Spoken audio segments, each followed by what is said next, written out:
What's good, everybody? It's your boy Reggie Black back with another edition of GTI, known as Game Plan Insights. And today we are continuing the series of predicting every NFL team record for the 2025-26 season. Last video I posted, I talked about the Washington Commanders with a record prediction of 10-7. If you did not see that video, I will post a link down below in the description for you to watch it and comment below on your thoughts or respond my bad your thoughts or just whatever you want to talk about with the Commanders. But I had them going 10-7, and that's it upon that. Today, though, as you seen the trend, we're gonna start in the NFC and then work our way over to the AFC. But within the NFC, we're gonna do by division. So I did the Commanders. The next team I'm doing is within that division, and who I think will win that division this year, and that is the reigning, defending, undisputed Super Bowl champion, and that is the Philadelphia Eagles. I had to give that energy, although I'm not an Eagles fan. I had to give that energy because they deserve the respect, just like any champion of the world within their profession deserves. So let's recap the Eagles season. Last offseason, it started with a bang. They signed Saquon Barkley in free agency, signed a couple pieces, of course, and the ball was rolling. A lot of pressure was on Philadelphia. Is Nick Sirianni going to get fired in next season if he don't perform and this and that? And there was some real questions. AJ Brown and Jalen Hurts relationship. What's going to happen with that? Is it going to be good? Is it going to be okay? What's going to happen? And long story short, season went well. They had a 14-3 record. Thought you that was gonna be number one seed, but the team we're gonna talk about later, who had the number one seed, only lost one less game than them. Or no, I forgot. But the team above them, which we're gonna talk about later, got the number one seed, and therefore they were the number two seed. They started at home against the Green Bay Packers, the team they played the first week of last season, beat them 22-10. Then they had home field throughout the playoffs because the team the day before Detroit lost, and no, I'm sorry. I'm wrong.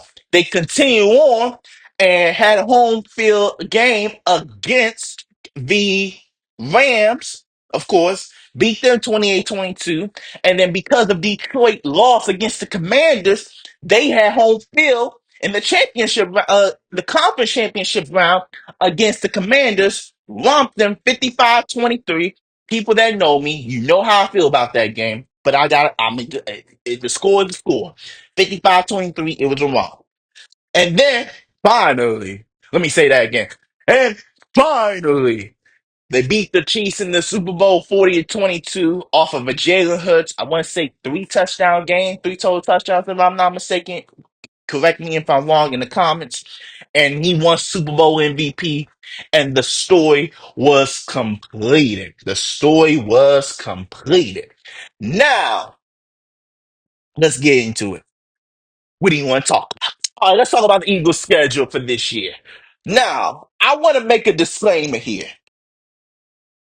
The Eagles got done dirty, and I'm gonna tell you why. How come you are a Super Bowl champion and you don't get back-to-back home games? That is what I'm confused with. Like, you looking through the schedule, they have no back-to-back home games this year. So that's how you treat your Super Bowl champions? They get no back-to-back home games? That's really how you treat your Super Bowl champions, Roger Goodell. You say, okay, Super Bowl champions, y'all get no back to back home games. So like this how you know they were really betting on the Chiefs winning. Because when we get to the Chiefs, they have back to back home. Every team has a back to back home game. The Eagles are the only team that don't, I don't think, which is so rude. But that's where we are. Let's get into the schedule because I already talked for 5 minutes, not even talking about the schedule. So let's get into it. First game of the season. The Dallas Cowboys. They're coming in, they're trying to ruin the momentum for the Eagles, trying to ruin the celebration, and it's going to happen. They're winning that game. Eagles starting 1 and 0. Now, week 2 against the Chiefs. I'm going to be honest. Last game, the Chiefs and Eagles played at Arrowhead. The Chiefs lost. But if you remember in that game, MVS had a wide open touchdown. Patrick Mahomes threw a wide open touchdown. All MVS had to do was catch that joint, and he did it. MVS is not there, but here's the point. Rasheed Rice ain't going to be there. And if you saw how the offense struggled without Rasheed Rice, although they barely made it, they were running on thin ice without Rasheed Rice. And if y'all didn't hear the news, I'm not going to talk politically and news coverage. This is a football segment, but Rasheed Rice pleaded guilty to his little reckless, you know, thing DUI that happened. I want to say in 2023, and they were trying to wait for the court case. Court case got pushed back. Rasheed Rice played before he got injured. So Rasheed Rice, all he's recovering from an ACL, he's going to get suspended by the NFL for a few games. And this is one of the games he's going to get suspended by because week 2 is early in the season. Travis Kelsey, we don't know how he's going to play because he had a down season last year. So, for that reason alone, I'm going to say the Eagles go into Kansas City and win this game, being 2 and 0. Now, week 3, the Rams. I'm surprised it was a 1 o'clock game. I thought this was going to be a 4:25, considering that game was pretty close. Um, Jalen Carter and that O line and that D line, I think they're gonna best on that O line of the Rams because they didn't address in the offseason. Now, when you got Devontae Adams and Puka Nakua, both route runners who are extremely crisp in their route running, I think that helps a lot. But I think the Eagles D line will make just more than enough plays to equally squeak out a win against the Rams. I think it's going to be close, like the game they had in the divisional round. I want to say the division or the semifinal round. One of them games, I forgot what they call it, but I think the game is going to be awfully close, and I think Eagles just squeak out a win at home. Then week 4 at Tampa Bay. Why are the Eagles going to Tampa Bay every single year? I mean, I know we like Tampa Bay, and Tampa Bay has a good field story, but why are the Eagles going to Tampa Bay? Just for that alone, they're getting L because why? Why? Tampa Bay can't travel to Philadelphia, but the Philadelphia Eagles got to travel to Tampa Bay. It's so unfair if you look at it. But that's where we are. I didn't make the schedule, so based on this schedule in week 4 at Tampa Bay, they're losing. They're losing their first game. They recover, beat the Broncos at home. Broncos still building. I think they'll be good, but they're still building. I feel like they need a few more wide receiver pieces, so that might affect them. But other than that, I think Broncos will be good. But at week 5, early in the season, I think they lose this game. No, my bad. I think they win this game against the Broncos, bring themselves to 4-1 within 5 weeks. Pretty good.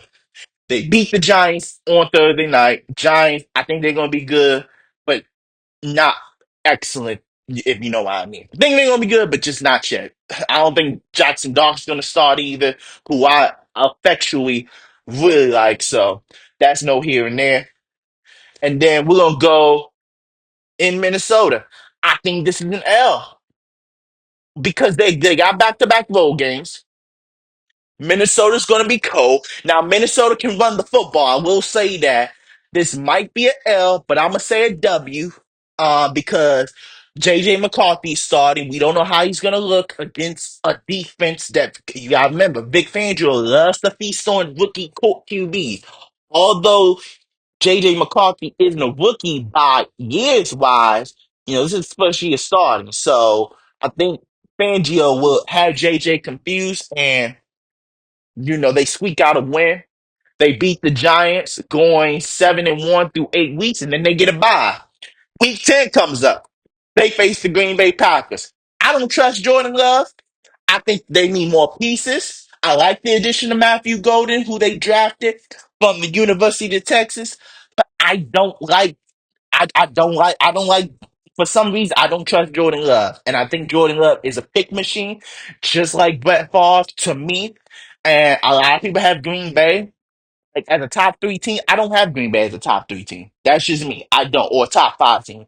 I think they're just outside, maybe six, but I don't have them as a top like five team. I think they just need more pieces. The corners are going to get shredded. Let's just be honest, they don't have Jair no more, so they're going to get shredded. And I think they lose this game. Detroit, Jared Goff. I don't trust Jared Goff no more after what he did to against my Commanders in the playoffs. How you going to be able to trust him in big games? Just saying. I'm not saying he can't perform, but I seen what he did against the Commanders. He threw six picks. I'm being sarcastic, but he threw a lot of picks. So I think the Eagles win on Sunday Night Football. They go to Dallas the following week. Hold up. I just realized going through the schedule, I only got one loss for the Philadelphia Eagles. That's why I didn't have the Commanders winning the division. I think there's going to be a repeat division winner this year. I think the Eagles are just mentally tough. If I'm wrong, I'm wrong. I'd rather be wrong.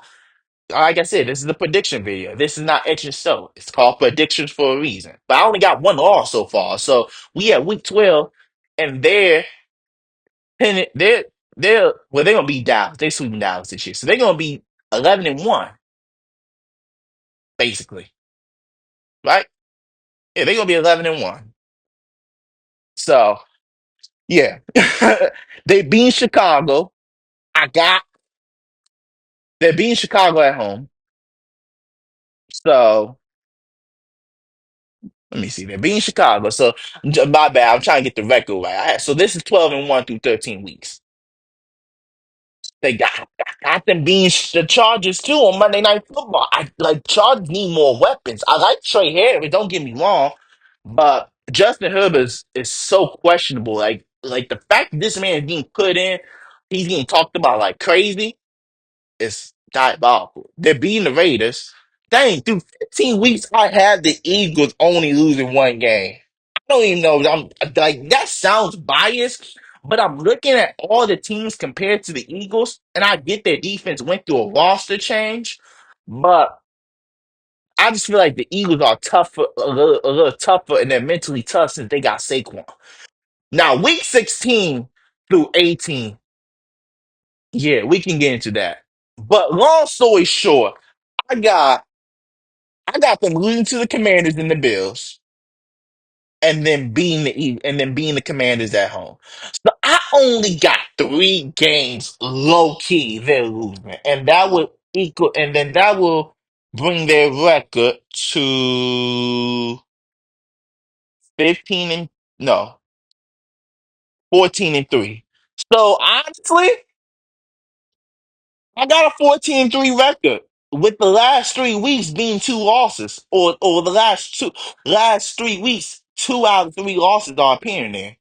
Because I don't see them going to Buffalo and beating the Bills. I think Josh Allen's gonna have the game of his life, especially if he's trying to win MVP again. Yeah, but long story short, I got the Eagles having the same record as last year, 14-3. Now maybe that's just I don't know, maybe that's just not me. I don't know, 'cause last video, it's gonna look optically embarrassing that I have them going 14-3 since I'm a Commanders fan. But just looking at the Eagles compared to other teams and how many teams are traveling to Philadelphia, yeah, I got the Eagles going 14-3 again. So yeah, I got them going. They're definitely making the playoffs with 14-3 in record. The question is, would that be the number one seed or the number two seed? We'll find out here and there. But yeah, that's my Eagles prediction. Them going 14-3. Um, and yeah, yeah. So I hope y'all enjoyed this edition of Predicted NFL Record Team. And as you know, the trend, we're gonna stay within the NFC East division. I think I know which team I want to talk about next. I'ma have a field day with this team. I appreciate it. Thank you. Goodbye.